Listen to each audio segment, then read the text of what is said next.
CM Revanth కన్నీటి కథ 150తో తన రాజకీయ ప్రస్థానం.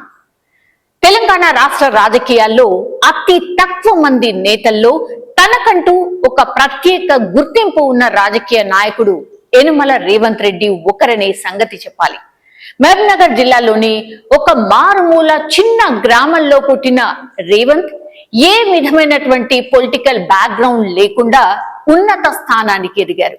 జెడ్పీటీసీగా మొదలైన రేవంత్ రాజకీయ ప్రస్థానం అతి తక్కువ సమయంలోనే మంత్రిగా కూడా కాకుండానే నేడు తెలంగాణ రాష్ట్ర ముఖ్యమంత్రి అయ్యారు. రేవంత్ రెడ్డి తాజాగా తన పొలిటికల్ జర్నీపై ఆసక్తికర కామెంట్స్ చేశారు.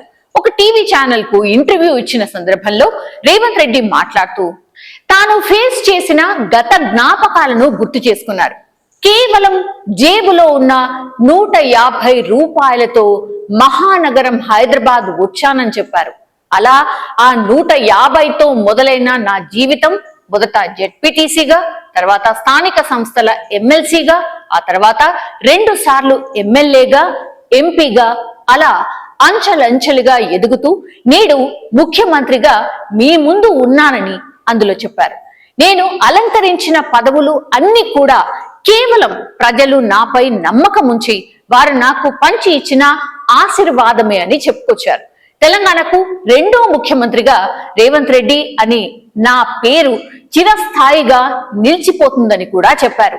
ఇందులో భాగంగానే తెలంగాణ రాష్ట్ర అభివృద్ధి ధ్యేయంగా 100 ఏళ్ల ప్రణాళికతో నేను ముందుకు వెళ్తున్నానని చెప్పారు. నేను పక్కా ప్రణాళికతో పనిచేసేవాడినని, మాజీ సీఎం కేసీఆర్ తెలంగాణ రాష్ట్ర అభివృద్ధి కోసం తోడ్పడితే స్వాగతిస్తానని రేవంత్ రెడ్డి తెలియజేశారు. ఈ సందర్భంలో నాకు కాంగ్రెస్ పార్టీలో ఎవరూ ప్రత్యర్థులు లేరని, ఉన్నదంతా నా సహచరులే అని, వారంతా ముఖ్యమంత్రిగా నాకు గౌరవం ఇస్తున్నారని చెప్పారు.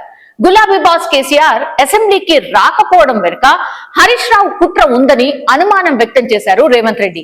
అసెంబ్లీలో కేసీఆర్ స్థానాన్ని హరీష్ రావు లాక్కున్నారని, పైగా కేసీఆర్ రాకపోవడం వల్ల హరీష్ రావు ఒక్కడికి మాత్రమే లాభం జరుగుతుందని చెప్పారు. నేను మాత్రం మాజీ సీఎం కేసీఆర్ అసెంబ్లీకి రావాలని మనస్ఫూర్తిగా కోరుకుంటున్నట్టు సీఎం రేవంత్ రెడ్డి చెప్పారు.